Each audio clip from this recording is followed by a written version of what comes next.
Hello friends, आप सबका स्वागत है आपके अपने यूट्यूब चैनल फार्मा एमसीक्यू में।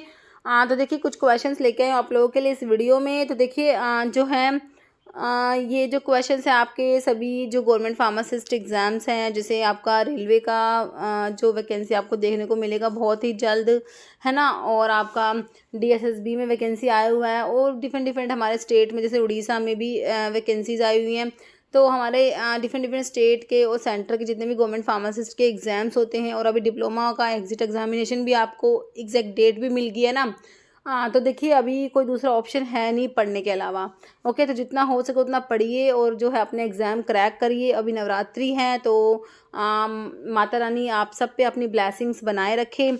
ओके, तो देखिए अभी जो है हम कुछ क्वेश्चंस इस वीडियो में डिस्कस करते हैं। ओके, तो देखिए जो है हमारा क्वेश्चन देखिए क्या है। और देखिए वीडियो स्टार्ट करने से पहले अगर आप लोग चैनल पे नए हैं, आपने चैनल सब्सक्राइब नहीं किया है, चैनल को प्लीज़ सब्सक्राइब कीजिएगा। वीडियो को लाइक करना, शेयर करना, कमेंट करना, बेल आइकन को प्रेस करना, ताकि जो आने वाले वीडियोज़ होते हैं उनके नोटिफिकेशंस आप लोगों को मिल सके। देखिए क्वेश्चन है, route of administration of vaccine BCG। BCG vaccine बहुत इंपॉर्टेंट है। ओके, देखिए लाइव एटेन्यूएटेड बैक्टीरियल वैक्सीन में आती है। Okay, live attenuated bacterial vaccine is BCG की full form bacillus Calmette Guerin होता है। ओके, तो ये आपका जो है ट्यूबरकुलोसिस जो आपका डिजीज़ है ना, उसके अगेंस्ट जो है BCG वैक्सीन दिया जाता है, TB के लिए, है ना। तो इसका रूट ऑफ एडमिनिस्ट्रेशन आपसे पूछा हुआ है। तो देखिए BCG वैक्सीन को ना इंटराडर्मल दिया जाता है। कौन से रूट से देते हैं? इंटराडर्मल रूट से दिया जाता है BCG वैक्सीन को, ध्यान रखना है। ओके, तो आंसर ऑप्शन डी हो जाएगा। नेक्स्ट क्वेश्चन देखिए विच of the following is not a lipid derive ऑटोकॉइड्स। देखिए आपके जो ऑटोकॉइड्स पढ़ते हो, अमीन ऑटोकॉइड्स आते हैं आपके, है ना, लिपिड डिराइव होते हैं, और एक आपके पेप्टाइड ऑटोकॉइड्स होते हैं। ओके, तो अमीन ऑटोकॉइड्स में हमारा हिस्टामिन और सीरोटोनिन आता है। अमीन ऑटोकॉइड में कौन सा आता है? हिस्टामिन और सीरोटोनिन। फिर आपके लिपिड डिराइव ऑटोकॉइड्स में आपका ल्यूकोट्राइन्स आता है, प्रोस्टाग्लैंडिन्स आता है, प्लेटलेट एक्टिवेटिंग फैक्टर आता है लिपिड डिराइव में। पेप्टाइड ऑटोकॉइड में एंजियोटेंसिन आता है, और आपका ब्रेडिकाइनिन, कैलिडिन, ये सब आते हैं। तो आपका पूछा लिपिड डिराइव में नहीं आता, ये बताना। देखिए ल्यूकोट्राइन आता है, प्रोस्टाग्लैंडिन भी आता है, प्लेटलेट एक्टिवेटिंग फैक्टर भी आता है। कौन सा नहीं आता? हिस्टामिन नहीं आता। हिस्टामिन और आपका सीरोटोनिन जो होता है, ये हमारे अमीन ऑटोकॉइड्स में आता है। किस में आते हैं? अमीन ऑटोकॉइड्स में। ओके, तो आंसर ऑप्शन सी क्लियर है आपको, है ना। तो ये लिखा भी अमीन ऑटोकॉइड्स में हिस्टामिन और सीरोटोनिन, लिपिड डिराइव ऑटोकॉइड्स में prostaglandin, leukotrienes, platelet activating factor, peptide ऑटोकॉइड्स में प्लाज्मा काइनिन और एंजियोटेंसिन, प्लाज्मा काइनिन में ब्रेडिकाइनिन और कैलिडिन आ जाएगा। ओके, नेक्स्ट क्वेश्चन देखिए, विच of the following is an example of aromatic amino acid. तो आपने बताना है कि एरोमेटिक अमीनो एसिड कौन सा है, मतलब इनमें से कौन सा एरोमेटिक अमीनो एसिड में आएगा। देखिए जिसमें एरोमेटिक रिंग प्रेजेंट होगी वो एरोमेटिक अमीनो एसिड होगा। सिंपल है, एस्पेराजिन, थ्रियोनिन, ग्लूटामिन या टायरोसिन। देखिए एरोमेटिक अमीनो एसिड में हमारे 3 पढ़ते हो, कौन कौन से? Phenyl alanine, tyrosine and tryptophan. Okay, तो आंसर हो गया आपका tyrosine, option D. Next question, among the peripherally acting muscle relaxants. देखिए मसल रिलैक्सेंट्स जो है ना, उसमें बात हो रही है पेरिफेरली एक्टिंग मसल रिलैक्सेंट्स की। ओके, स्केलेटल मसल रिलैक्सेंट्स पढ़ते हो आप लोग, उसमें पेरिफेरली एक्टिंग मसल रिलैक्सेंट्स जो आते हैं ना, उसमें आपके आते हैं एक तो डिपोलराइजिंग ब्लोकर आता है, एक नॉन डिपोलराइजिंग ब्लोकर। तो आपसे पूछा जो पेरिफेरली एक्टिंग मसल रिलैक्सेंट्स हैं, which of the following is depolar, इनमें से डिपोलराइजिंग ब्लोकर कौन सा है ना। पेनक्यूरोनियम, पाइपक्यूरोनियम, एट्राक्यूरम तो आपके नॉन डिपोलराइजिंग ब्लोकर में आता है। डिपोलराइजिंग में सक्सामिथोनियम आता है, सक्सनाइकोलिन जो होता है, और डेकामिथोनियम आता है। ये डिपोलराइजिंग ब्लोकर्स में आते हैं, और बाकी के तीनों जो है नॉन डिपोलराइजिंग ब्लोकर के एग्जांपल्स दिए हुए हैं। ओके, ऑप्शन सी क्लियर हो गया। नेक्स्ट है, methadone help in recovery of which of the following type of drug dependence. तो मीथाडोन जो है कौन से टाइप की ड्रग डिपेंडेंस की रिकवरी में हेल्प करेगा। देखिए आपकी जो मॉर्फिन है ना, मॉर्फिन की जो ड्रग डिपेंडेंस है ना, उसके लिए जो ड्रग है आपकी मीथाडोन दी जाएगी। देखिए एक तो पॉइजनिंग में देते हैं, वो अलग है। पॉइजनिंग में तो एंटीडोट दोगे आप, जैसे आपके जो मॉर्फिन की पॉइजनिंग हो जाएगी तो आप एंटीडोट दोगे, जैसे नलोक्सोन हो गया, है ना। लेकिन ड्रग डिपेंडेंस अलग है, तो ड्रग डिपेंडेंस के लिए मीथाडोन दिया जाएगा। मॉर्फिन की डिपेंडेंस के लिए क्या दोगे? Methadone. Okay, option A clear है आपको।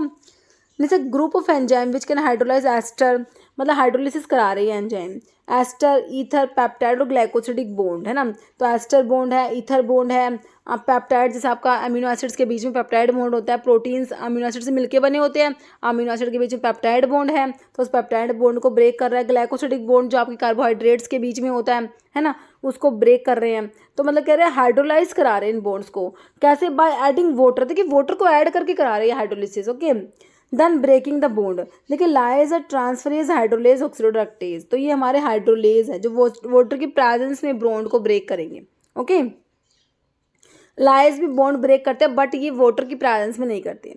ट्रांसफरेज क्या करेंगे? ट्रांसफर करेंगे किसी भी ग्रुप को, जैसे कि अमीनो ग्रुप को ट्रांसफर करेंगे, अमीनो ट्रांसफरेज है ना, या फिर जैसे आपका हेक्सोकाइनेज है, हेक्सोकाइनेज भी पढ़ते हो कि एक टाइप का क्या है? ट्रांसफरेज है, क्योंकि फॉस्फेट ग्रुप को ट्रांसफर कराता है। जैसे ग्लूकोज से ग्लूकोज 6 फॉस्फेट बनता है। ग्लाइकोलिसिस का फर्स्ट स्टेप है, ग्लूकोज से क्या बना? Glucose 6 phosphate. इसमें फॉस्फेट ग्रुप का ट्रांसफर हुआ तो हेक्सोकाइनेज एंजाइम यहाँ पर एक्ट करता है। तो हेक्सोकाइनेज टाइप का क्या है? ट्रांसफरेज एंजाइम है। ओके, हाइड्रोलेज हो गया, और ऑक्सीडोरेक्टेज जो है जो ऑक्सीडेशन रिडक्शन रिएक्शंस को कैटलाइज कराएंगे। तो आंसर ऑप्शन सी क्लियर हो चुका है। नेक्स्ट है which of the following symptom is not specific to drug habituation. देखिए ड्रग हैबिचुएशन में कौन सा स्पेसिफिक नहीं है? ड्रग हैबिचुएशन मतलब कि हैबिचुअल हो आप लोग उस चीज़ के। देखिए tendency to increase the drug dose, तो ड्रग की डोज को इंक्रीज करने की टेंडेंसी होगी। जैसे कि भाई जैसे हैबिचुएशन में जैसे कि हम चाय पीते, कॉफ़ी पीते हो है ना, जैसे उनकी क्या है, आपको हैबिचुअल है, मतलब हमें है ना, मतलब उनके ऊपर हम एडिक्ट तो नहीं है ना, मतलब वो क्या है, हमें हैबिचुअल है, हम लोग चाय पीते हैं, कॉफ़ी पीते हैं। तो अब उसमें देखिए ऐसा होता है कि भाई आज ही अभी जो आप 1 कप चाय पी रहे हो, फिर आप उसको 2 कर दोगे कप, फिर 3 कप कर दोगे, फिर 4 कप, ऐसा थोड़ा ना होता है। Tendency to increase the drug dose habituation में नहीं होता। ओके, तो देखिए नोट पूछा था, नोट तो ऑप्शन ए ही हो गया। ओके, बाकी देखिए has desire to for drug but no compulsion, देखिए डिज़ायर होती है मतलब कि ड्रग की, बट नो कंपल्शन, कंपल्शन नहीं है कि भाई हम उसके बिना रह ही नहीं सकते, ऐसा थोड़ा ना होता है, बट डिज़ायर होती है। जैसे जो लोग रेगुलरली चाय पीते होंगे, कॉफ़ी पीते होंगे, तो मतलब इच्छा होती है कि भाई चाय पीनी है ना, बट ऐसा नहीं है कि आप उसके बिना रह ही नहीं सकते, है ना। No tendency to increase the drug dose, तो बिल्कुल सही है कि भाई कोई टेंडेंसी नहीं होती, ड्रग की डोज को इंक्रीज करने की टेंडेंसी नहीं होती हैबिचुएशन में, बिल्कुल सही है। नन और माइल्ड ड्रग विड्रॉल सिम्टम्स इसमें बिल्कुल ना के बराबर होते हैं, बहुत कम। जैसे कि अभी मान लीजिए कभी जैसे आपने चाय पीते हो, नहीं पी किसी दिन, तो हल्का सा आपको जैसे कि हेडेक सा जरूर होगा ना, बाकी ऐसा नहीं होता कि बहुत ज़्यादा विड्रॉल सिम्टम्स तो इसमें देखने को नहीं मिलते हैबिचुएशन में। ओके, तो इसमें नोट पूछा था, नोट में ऑप्शन ए मेरे हिसाब से आप लोग क्लियर हो चुका है। नेक्स्ट है वेरिसिला vaccine is given for the prevention of which of the following disease. तो वेरिसिला वैक्सीन जो है कौन से डिजीज के प्रिवेंशन के लिए वेरिसिला वैक्सीन दी जाती है? Chicken pox, cervical cancer, hepatitis A या ट्यूबरक्लोसिस। तो आपका चिकन पॉक्स जो है ना, चिकन पॉक्स के प्रिवेंशन के लिए दिया जाता है कौन सा वैक्सीन? वेरिसिला वैक्सीन दिया जाता है, वेरिसिला जूस्टर है ना। जैसे how many coccygeal vertebrae fuse to form coccyx bone. तो देखिए कितनी कोक्सीजियल वर्टिब्रीज फ्यूज होती है ना, कोकिक्स बोन बनाने के लिए, है ना। देखिए आपकी जो है इसमें कितनी कोक्सीजियल वर्टिब्रीज फ्यूज होती है, तो जो कोक्सीजियल वर्टिब्रीज 4 फ्यूज होती है ना, 4 फ्यूज होकर क्या बनाती है? एक कोकिक्स बोन बना देती है। ओके, ऑप्शन ए हो जाएगा। नेक्स्ट क्वेश्चन है when parasympathetic stimulating drug are used. Parasympathetic stimulating drug मतलब पैरासिम्पैथेटिक सिस्टम को जो स्टिमुलेट करेंगी, जैसे आपकी कोलिनर्जिक ड्रग होती है, कोलिनोमिमेटिक ड्रग बोल सकते हो उनको, पैरासिम्पैथेटिक ड्रग बोल सकते हो ना आप, कोलिनोमिमेटिक कोलिनर्जिक ड्रग उनकी बात हो रही है। Which of the following action और हार्ट, तो हार्ट पे क्या कराती है? पैरासिम्पैथेटिक नर्वस सिस्टम का हार्ट के ऊपर क्या देखा था हमने? तो ब्रैडिकार्डिया करा देगा, हार्ट रेट कम करा देगा, ब्रैडिकार्डिया है ना। बाकी सिंपैथेटिक सिस्टम में टैकिकार्डिया होता है, हार्ट का रेट, फोर्स ऑफ कंट्रैक्शन सब कुछ इंक्रीज होता है किसमें?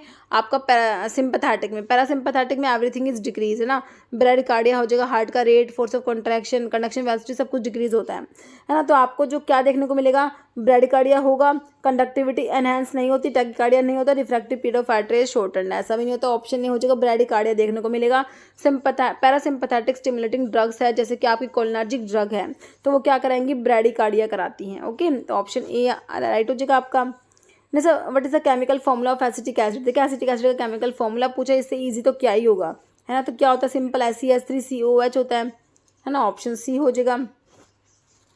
नेक्स्ट है conjunctival xerosis due to deficiency of which of the following vitamin. कौन से विटामिन की डेफिशिएंसी से होता है? कंजक्टिवल जीरोसिस जो आती है, तो ये विटामिन ए की डेफिशिएंसी से होता है ना। नाइट ब्लाइंडनेस भी पढ़ते हो, जीरोसिस भी पढ़ते हो विटामिन ए की डेफिशिएंसी से, है ना। विटामिन ए जो है विजन के लिए रिक्वायर्ड होता है आपका, है ना। विटामिन ए जो है फैट सोल्यूबल विटामिन में ए, डी, ई के आता है, वाटर सोल्यूबल में आपके विटामिन बी और सी आते हैं। ओके, तो विटामिन ए की डेफिशिएंसी से कंजक्टिवल जीरोसिस हो जाएगी। ओके, फिर आपका विटामिन B12 साइनोकोबालामिन होता है, इसमें कोबाल्ट प्रेजेंट होता है B12 में। B12 की डेफिशिएंसी से जो है हमारा मेगलोब्लास्टिक एनीमिया हो जाता है। विटामिन के ब्लड की क्लोटिंग के लिए रिक्वायर्ड होता है। विटामिन के जो है 2, 7, 9, 10 क्लोटिंग फैक्टर के 2, 7, 9, 10 क्लोटिंग फैक्टर के एक्टिवेशन के लिए रिक्वायर्ड होता है। तो विटामिन के की डेफिशिएंसी से क्या होगा, डिफेक्टिव ब्लड क्लोटिंग हो जाएगी, हेमरेज हो जाएगा, डिफेक्टिव ब्लड क्लोटिंग हो जाएगी, ब्लीडिंग डिसऑर्डर्स हो जाते हैं विटामिन के की डेफिशिएंसी से, क्योंकि विटामिन के क्लोटिंग के लिए रिक्वायर्ड होता है ना, क्लोटिंग फैक्टर्स के एक्टिवेशन के लिए रिक्वायर्ड, तो ब्लड की क्लोटिंग में हेल्प करता है विटामिन के। ओके, और ये भी आपका फैट सोल्यूबल विटामिन में आता है विटामिन के। विटामिन सी जो है ये वाटर सोल्यूबल विटामिन में आता है। विटामिन सी इसको एस्कोर्बिक एसिड भी बोलते हैं, क्या बोलते हैं, एस्कोर्बिक एसिड, है ना। एस्कोर्बिक एसिड भी कहते हैं। विटामिन सी की डेफिशिएंसी से स्कर्वी डिजीज होती है, क्या होती है, स्कर्वी डिजीज हो जाती है विटामिन सी की डेफिशिएंसी से। और आपको पता है विटामिन सी सिट्रस फ्रूट्स में मिलता है ना, और इसकी डेफिशिएंसी से स्कर्वी डिजीज होता है, बहुत इंपॉर्टेंट है। और विटामिन सी एक कोलाजन की सिंथेसिस के लिए रिक्वायर्ड होता है, टायरोसिन के मेटाबॉलिज्म के लिए, आयरन के अब्जॉर्प्शन के लिए भी रिक्वायर्ड होता है विटामिन सी, है ना। तो कोलाजन की सिंथेसिस के लिए रिक्वायर्ड होता है, और आयरन के अब्जॉर्प्शन के लिए, टायरोसिन के मेटाबॉलिज्म के लिए। ओके, तो ये सारी बातें भी याद रखना विटामिन सी के बारे में। तो हमारा आंसर ऑप्शन ए हो गया।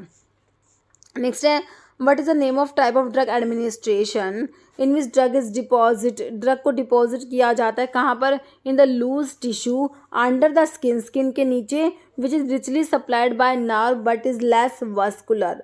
इंट्रावीनस तो डायरेक्टली ब्लड में जाती है ड्रग, इंट्रावीनस में तो जिसकी बायो अवेलेबिलिटी 100% होती है। सबक्यूटेनियस, इंट्राथीकल, इंट्राडर्मल, तो ये आपका सबक्यूटेनियस रूट की बात हो रही है। ओके, ऑप्शन बी राइट हो जाएगा। नेक्स्ट क्वेश्चन है, what is the hepatitis B dose below a 10 year old child.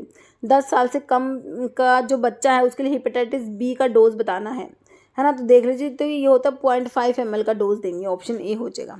Okay, मतलब what is the penalty for commercial quantity sale of drug that cause dependence, जो drug dependence या abuse cause कराती है ना, तो उनकी अगर कमर्शियल क्वांटिटी सेल के लिए पेनल्टी बतानी है ऐसी ड्रग्स के लिए, तो ये ऑप्शन देख लीजिए आप, 4 ऑप्शन। तो इसके लिए बहुत ही आपको ज़्यादा सज़ा होएगी इसमें, तो ना देखिए, रिगरस इम्प्रिजनमेंट होगा 10 से 20 साल तक का, with fine ₹1 to 2 lakh, okay, 1 से 2 लाख रुपए का फाइन, और जो इम्प्रिजनमेंट है वो भी रिगरस इम्प्रिजनमेंट 10 to 20 ईयर्स का। ओके, तो ऑप्शन जो है ए राइट हो जाएगा। ओके, तो देखिए इस वीडियो में इतने ही क्वेश्चंस हैं। तो अभी जो है एक क्वेश्चन जिसका आंसर जो है हमेशा की तरह आप लोग देने वाले हैं। और देखिए आप लोग जो मेरी वेबसाइट है pharmamcq.in, वहाँ पर भी विजिट कर सकते हैं। वहाँ पर जो है मैंने कोर्सेज चलाए हुए हैं, जहाँ पर इस टाइप के ही क्वेश्चन जैसे हम यूट्यूब पे पढ़ते हैं वैसे ही क्वेश्चन वहाँ पे ही पढ़ते हैं। वहाँ पर आपको साथ साथ में PDF भी मिलती रहती है। ओके, तो आप वहाँ विजिट कर सकते हैं pharmamcq.in। ओके, तो उसके बारे में सारी डिटेल्स आपको वीडियो के डिस्क्रिप्शन बॉक्स में मिल जाएंगी। ओके, तो अभी आपका क्वेश्चन क्या है, route of administration of vaccine BCG का रूट बताना है आप लोगों ने। ओरल है, इंट्रामस्कुलर, इंट्रावेनस, इंट्राडर्मल। ओके, तो इस वीडियो में इतना ही। अगर आपको वीडियो अच्छी लगे लाइक करना, शेयर करना, चैनल पर नए हैं तो मैं आपको रिक्वेस्ट है कि चैनल को प्लीज सब्सक्राइब जो करना। Okay, thank you.